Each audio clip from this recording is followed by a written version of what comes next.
అన్నయ్య, మానసి గౌరవ్, తనయ తరుణ్ ఇద్దరిది ఒకేసారి రిసెప్షన్ చేద్దాం అనుకుంటున్నాను. మీరేమంటారు? మంచి నిర్ణయం తీసుకున్నామమ్మా. అలాగే జరిపిద్దాం. వదినా, చాలా సంతోషంగా ఉంది. ఇక మధు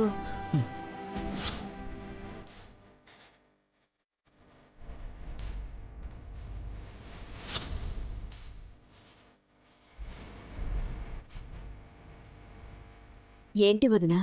మధు అదే అన్నయ్యకి బాలేదు కదా, రిసెప్షన్ పనులు చూసుకుంటాడు అంటున్నాను. అవును వదినా, మధు చాలా రోజుల తర్వాత ప్రశాంతంగా ఉన్నాడు. ఆ మృదుల అనే దరిద్రం పోయింది. అంతా మంచే జరుగుతుంది.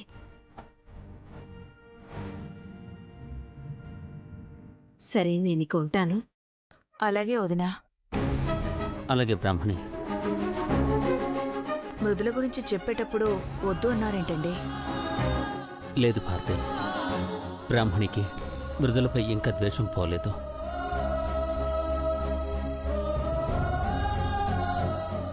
గమనించావు భారతి?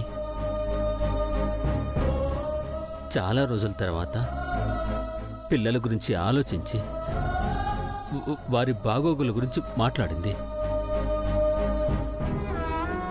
బ్రాహ్మణిని అలాగే ఉండనిద్దాం. మృదుల జీవితం ఎలా అండి? దేవుడు నా బిడ్డకు అన్యాయం చేయడు భారతి. మంచే జరుగుతుంది. మధు మృదులను ఆ దేవుడే వేరు చేయలేడు. మనుషులం మనమెంత, ఆ ప్రేమ అంత పవిత్రమైనది. ఖచ్చితంగా వాళ్ళిద్దరూ ఒకటవుతారు.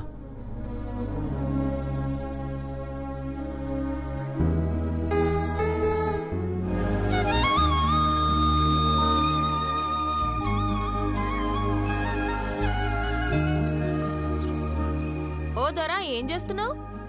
ఏం లేదు. ఏం లేదేంది? మొత్తం చూసినానులే దొరా. పక్కనే పెండ్లం ఉన్న పూలెట్టనికి ఎన్ని పాటలు పడుతున్నావో. చూసేసావా? ఏం చేయను సంపంగి, ఏదో ధైర్యం చేసి పూలైతే కొన్నాను కానీ పెట్టడానికే ధైర్యం సరిపోవడం లేదు. అయ్యో దొరా, పెళ్ళానికి పూలు పెట్టడానికి ధైర్యం కావాలనా? ప్రేమ ఉంటే సాల్దా? ఇక్కడ ఉంటే సరిపోతుందా? అక్కడ కూడా ఉండొద్దు. అదే పుట్టిద్దులే దొరా. నేరుగా మానసమ్మ దగ్గరికెళ్ళి అట్ట తిరగమని చెప్పి ఇట్ట పూలు పెట్టే గంతే.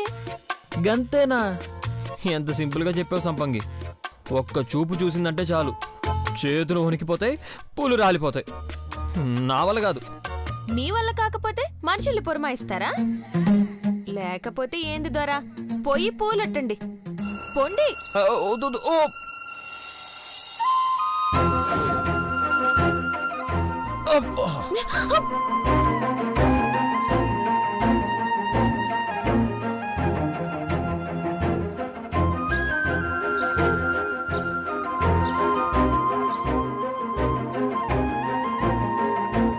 పగలినవేంది? మంచం మీదికి అట్లా దూకుడేంది? అంటే అట్రాక్షనల్ ఫోర్స్ ఎక్కువ అయ్యి దాన్ని డిట్రాక్షనల్ ఫోర్స్తో కంట్రోల్ చేయబోయి చివరికి గ్రావిటేషనల్ ఫోర్స్ని తట్టుకోలేక ఇలా పడ్డాను. అదన్నమాట. నువ్వు నిజంగానే పాగలేను. నిన్ను ఎర్రగడ్డ మెంటల్ హాస్పిటల్కి పంపించాను. కరెక్ట్. మొన్న నువ్వు వెళ్ళిన దగ్గరికే కదా. నిన్ను నడు బయటికి. అయ్యో దొరా, ఏమైంది చిన్నదొరా? చెప్పానా అది మామూలుది కాదని? కొంచెం అయితే నా నడుము విరిగిపోయేది. అమ్మా. అయ్యయ్యో, లేదొరలే. నా వల్ల కాదు సంపంగి, ఇలాంటి సాహసాలు మళ్ళీ చేయలేను. అట్ట అంటే ఎట్టద్దోరా? ఒకసారి కుదరలేదని ప్రయత్నించడం మానేస్తావా? మళ్ళా మళ్ళా ప్రయత్నించాల దొరా. ఇగో ఈ పిన్ను పెట్టి పూలు పెట్టండి దొరా. వద్దు సంపంగి, తేడా వస్తే ఈ పిన్నుతోనే పొడిచి చంపేస్తుంది. ఏం కాదు, పోతారా.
Yes! Hey!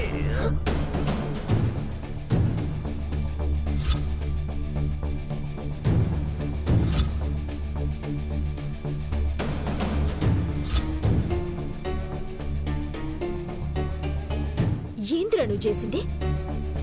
నా జెల్లో పూలు పెడతావా? అంటే పక్కింటి వాళ్ళ జడలో పెడితే బాగోదుగా బంగారం. అసలు ఎవర్రా నిన్ను పెట్టమంది? హ? Hey! ఛ! అబ్బా! సన్నగా ఉన్నా బా బలంగా ఉన్నావు. అలానే అనవసరంగా జుట్టు లాక్కోకు, ఊడిపోతుంది. మళ్ళీ సవరాలు విగ్గులు చేయించడం నా వల్ల కాదు. సచ్చినోడా, ఎందుకురా నన్ను ఇట్లా చిరాకు పెడుతున్నావు? హే! అయ్యో వద్దు, వదలరా. తీయద్దు బంగారం. ఈ మల్లెపూలలో అచ్చం బాపు బొమ్మలా ఉన్నావు. బెడ్ మీద హాయిగా పండుకుంటున్నావు కదా, బాబు బొమ్మలేంది ఏ బొమ్మలా అయినా కనిపిస్తా. నాకు కింద నిద్ర పట్టడం లేదు.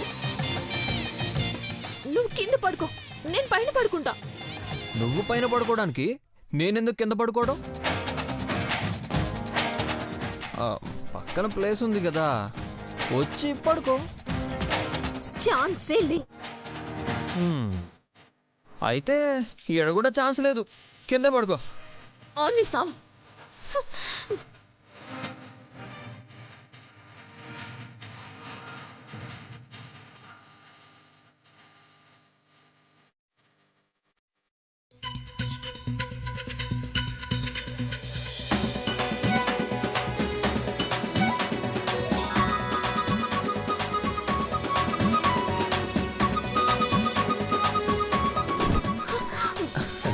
సచ్చినుడా, ఈడ పడుకున్నావేంద్రా? కింద పడుకో అన్నావు కదా, ఎలా ఉంటుందో ట్రై చేద్దామని నీ పక్కన పడుకున్నాను. అవునా? అబ్బో! ఇట్లుంటది. మస్తుంది కదా, ముక్కు రుద్దుకుంటూ ఈయన్ని పడుకో, నేను పైన పడుకుంటా. అయితే నేను పైన పడుకుంటాను. గుద్దుతా. అమ్మో, ఓ దొద్దులే, నువ్వే పైన పడుకో.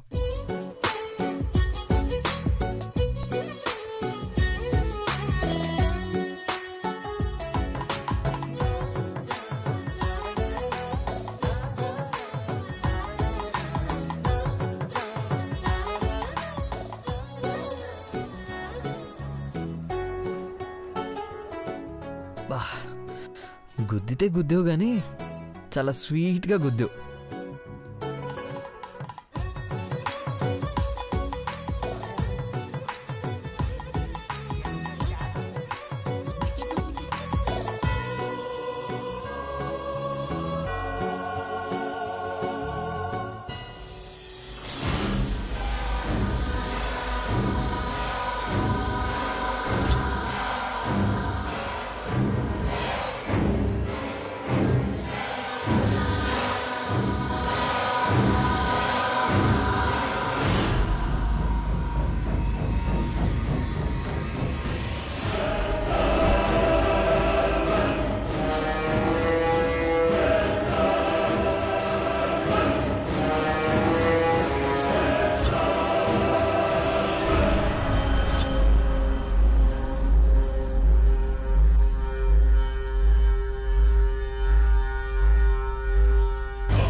సంపంగిది కదా, ఈడ పడేసుకుందేంది?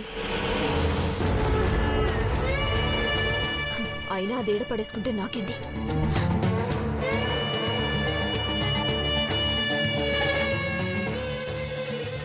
స్టోర్ రూమ్ లో గాని దూరిందా? అసలు ఈడేం పని దీనికి? కొంప తీసి సామాన్ గాని సర్దేస్తుందా?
చేస్తున్నవే?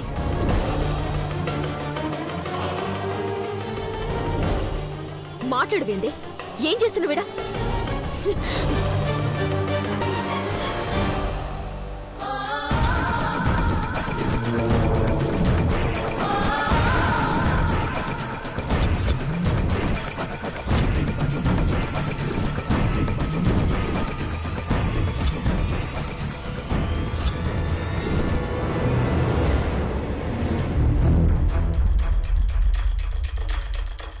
నువ్వు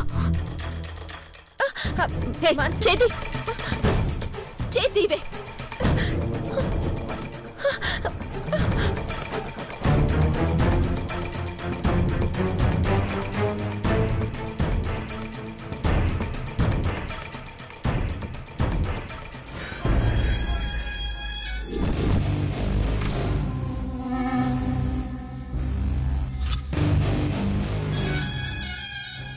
నువ్వా? ఎంత నాటకం ఆడినవే. మనసు, నేను చెప్పేది విను.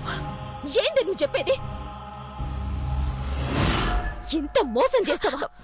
ఆ రోజు ఏం మాటిచ్చినవే? మనసు, నేను చెప్పేది విను. మళ్ళీ ఈ చుట్టుపక్కలకి రానన్నావు కదే. ఏంది ఇది? మనసు, ఒక్కసారి నేను ఏం వినేదిలే. అయిపోయింది. ఈ రోజుతో నీ చాప్టర్ క్లోజ్. నాకప్పుడే డౌట్ వచ్చింది. పానాలు పోయినా ఇంటిని బావని వదిలిపోదు కదా, అంత ఈజీగా ఎట్లా పోయిందా అనుకున్నా. రంగు మార్చుకొని ఏం రీచ్చినవే, ఎంత నమ్మించినవే. అయ్యో మానసి, అంతేది నువ్వు నిజంగా సంపంగి అనుకొని నెత్తిన పెట్టుకుంది కదా. దించుతా, మొత్తం నెత్తి మీద నుంచి నేను కిందకు దించుతా. నీ నెత్తిన కాలెట్టి తొక్కేలా చేస్తా. మనసు వద్దు, మనసు ప్లీజ్ లేకపోతే నీ కన్ను పెడతాను. మనసు ఏం చెప్పొద్దు ప్లీజ్. మనసు ఆ కాళ్ళు పట్టుకుంటాను. మనసు ప్లీజ్, మనసు వద్దు. మనసు వద్దు సార్, నేను చెప్పేది విను. నేను ఇలా రావడానికి వేరే కారణం ఉంది. నేను మీ దగ్గర ఉన్నా ఎవరికి దగ్గరగా లేదు. మనసు నన్ను ఇలాగే ఉండని. మనసు అనవసరంగా గొడవ చేయకు ప్లీజ్. మనసు నీకు దండం పెడతాను. ఆపవే నీ నాటకాలు. ఊసర బెల్లిలా ఏ రంగులు మార్చినవే. ఎంతకాలం ఇట్లా మోసం చేస్తా అనుకున్నా? అయిపోయినా, ఏ రోజుతో అయిపోయినా. అత్తా మనసు లేకవే, లేకవే. మనసు వద్దు. మనసు అత్తా. అయ్యో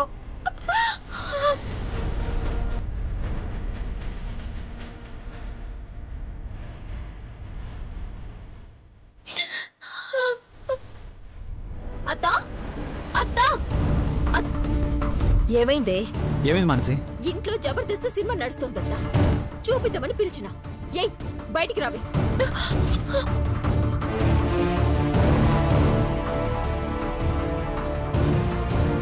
ఏమైంది మానసి? ఎవరిని పిలుస్తున్నావు? కొంచెం ఓపిక పట్టు బావా. అందరికన్నా ఇది నీకే పెద్ద షాక్. ఏయ్ బయటికి రావే.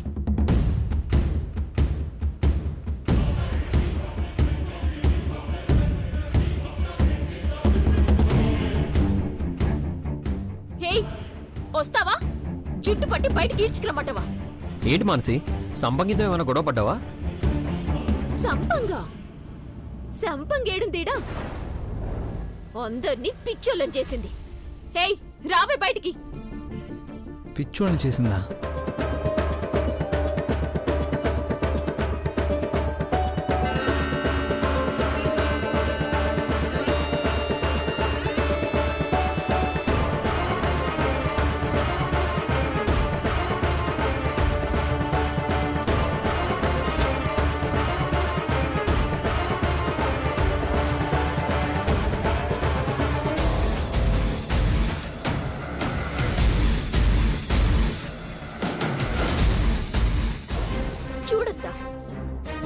సంపంగి అని నెత్తిన పెట్టుకున్నావు కదా, చూడు నీ సంపంగిని.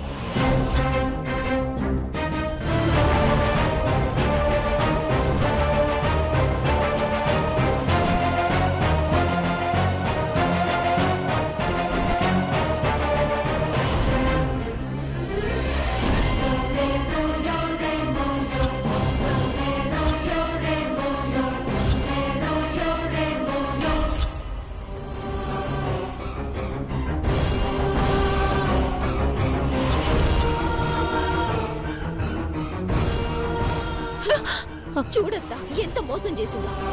ఇది పోయింది, దరిద్రం పోయిందని తెగ సంబరపడిపోయినావు కదా. చూడు, నీ దరిద్రం రంగు మార్చుకొని నీ చుట్టూ ఎట్లా తిరుగుతుందో.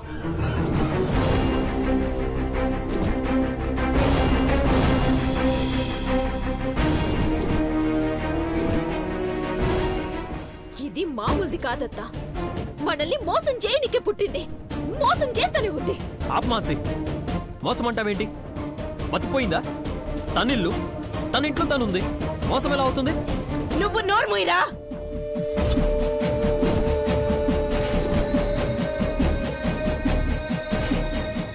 ఎంత ధైర్యమే నీకు?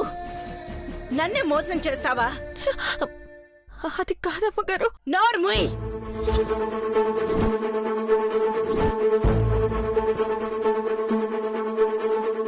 అందరూ చీకొట్టి మొహం కూడా చూపించద్దని బయటికి గెంటేస్తే సిగ్గు లేకుండా మళ్ళీ ఏ మొహం పెట్టుకొని వచ్చావే? ఇదేదో మనసులో పెట్టుకుని వచ్చిందత్తా. మన కుటుంబాన్ని నాశనం చేస్తే గాని దీని కడుపు చల్లారెళ్ళలేదు. అంత మాట అనద్దు మానసి.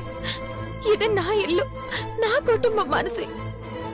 నా కుటుంబాన్ని నేనే ఎందుకు నాశనం చేసుకుంటాను? నోర్ముయవే. ఏదే నీ కుటుంబం? ఈ ఇంటికి నీకు ఏ సంబంధము లేదని బయటికి గెంటేస్తే ఇంకా నీ కుటుంబం అంటావేంటే? అంత మాట అనద్దమ్మ గారు.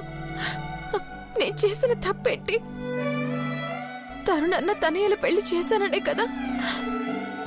ఇప్పుడంతా సంతోషంగానే ఉన్నారు కదమ్మ గారు.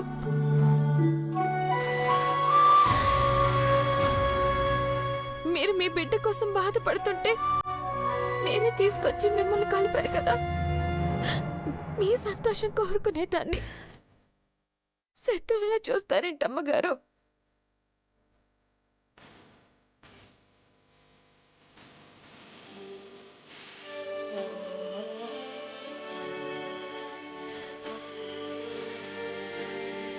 మీరేం మాట్లాడరేంటి మధు గారు? మీరు కూడా అర్థం చేసుకోరా? ఏం అర్థం చేసుకోమంటావు? నువ్వు చేసిన పని వల్ల ఒక్కరైనా సంతోషంగా ఉండుంటే మంచి పని చేసావులే అని అర్థం చేసుకునేవాడిని. నీ వల్ల ఇంట్లో గొడవలు అంటున్నారు, నీ వల్ల ఆరోగ్యం పాడైంది అంటున్నారు. నువ్వు చేసే ప్రతి పని మోసం, ద్రోహం అంటుంటే ఏమని అర్థం చేసుకోమంటావు? ఇంకేమని మాట్లాడమంటావు?